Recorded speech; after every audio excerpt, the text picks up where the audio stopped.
Hey guys, so I got some books in over the weekend from Midtown, and Midtown has been super behind on their shipping and processing, which is really upsetting. But I have finally caught up on the comics that came in, and I'm going to be doing some reviews on them. So these are books that came out over the last few weeks, and um, here we go. So, Flash 75. This comic actually felt like there was um, unnecessary stories in here. I feel like they were just trying to cram three different stories in here. First off, year one ends. So the year one story arc ends, and it was really good. I really liked the year one Flash. And then there was another story that goes back to the arc before year one. And then at the end, there was the year of the villain that felt like was just being crammed into this issue where Lex Luthor makes an offer to Captain Cold and the whole year of the villain stuff. So I felt like it would be more okay if it was just focused on ending year one and that's it. But this is an 8 out of 10 for me. Next off, Batman Curse of the White Knight. 9 out of 10. This cardstock here that DC is doing was beautiful. Like on this book, it was just super beautiful. I loved it. Batman White Knight was amazing. This was a great story, and it just seems to be following up to be a great sequel. Murphy's art is superb, and the White Knight story arc just continues to be super great. I feel like the rest of the series will be great as well. So, 9 out of 10 for me. Batman Last Night on Earth, also 9 out of 10. This is a great Batman story. This is how a Batman story should be written, as Snyder never disappoints on his Batman, and him and Greg Capullo are working amazingly on this series. Everything is building up beautifully, everything is suspenseful, the story is just greatly written with a lot of twists. I'm just really, sucked into the story, and that's what I like. So 9 out of 10 for this. Now, Batman 76. This was a 6 out of 10 for me. The only reason why I gave it a 6 was because my favorite villain, Scarecrow, was in here. They gave him more time. I was really upset that he wasn't in last issue when they showed all of Batman's villains taking over Gotham and stuff. But I felt like it was just really slow. It's a really slow story. I'm very over it. It's another filler issue for sure. Midwest number 9. Now, this was a really, really good issue. This is a great story. I fall in love with Midwest every issue in, and I wish the issues weren't so far apart, but it's such a wonderful story. So Midwest is best enjoyed as a trade because it's just this story that's just beautifully written, and you just have to sit down and enjoy it all instead of waiting a month for the next issue to come out. So 9 out of 10 for me. It was really, really good. Some more indie titles. Cantto number 2, 8 out of 10. I felt like the issue was really fast paced. It's a really cute story, and I'm really interested to see where it goes. So 8 out of 10. Space Bandits number 2. This was also feeling really fast paced. It was entertaining for sure, but I just felt like it was a little rushed. I felt sorry for the girl that had to do all the work in this issue when they were escaping. But it's a good story. There's lots of wrench going on. There's girl power and all that stuff. So 8 out of 10.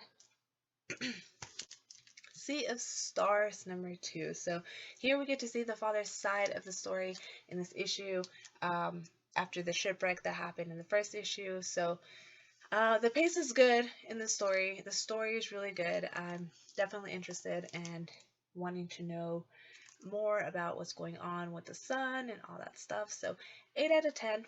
Definitely a great book. No One Left to Fight number 2. So much drama is happening. It legit feels like Dragon Ball Z for me. I know the writers claim to have some influence from Dragon Ball Z, but it's just like a little too close. Very wonderful colors. The art here is great. The story just draws you in. The art is fantastic. Lots of drama happening, like I said. you want to know the past, you want to know past stories, find out what's going on. So that's what's good about it. So No One Left to Fight number 2 is a 8 out of 10 for me. Now, Green Lantern number 7. This was a 7 out of 10. Morrison's run has been really out there, and he's definitely doing what he said he was going to do. It's just super crazy for me, though. I'm honestly not feeling it, so it's kind of lost around issue 7, so I feel a little bummed out because Green Lantern is my favorite superhero, but this was a 7 out of 10. Martian Manhunter number 7. This was an 8 out of 10.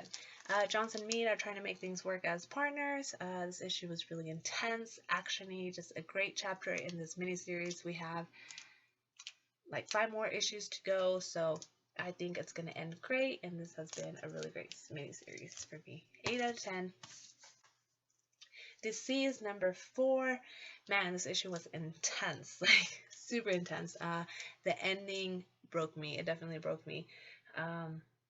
I think Disease has been greatly written so far. We have 2 more issues to go, so I don't know how it's going to end, but this was a 9 out of 10. It was a great read for me for sure.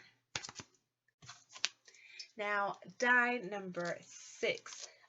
This was an amazing comeback. I love the focus on Angela.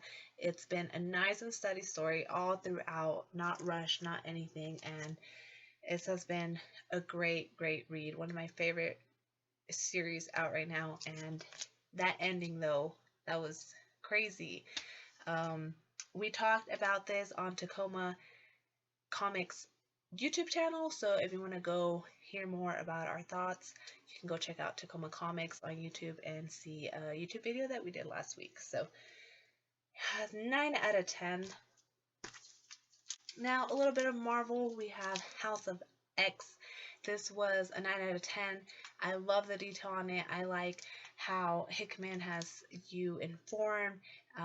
There's a new direction for the X-Men for sure. I really enjoyed reading it, and I hope it doesn't flop.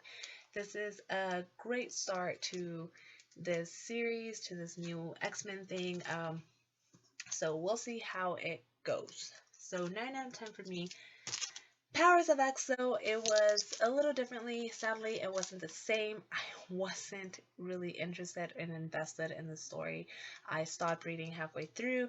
I will probably go back and reread, but it just didn't draw me in, and I don't know.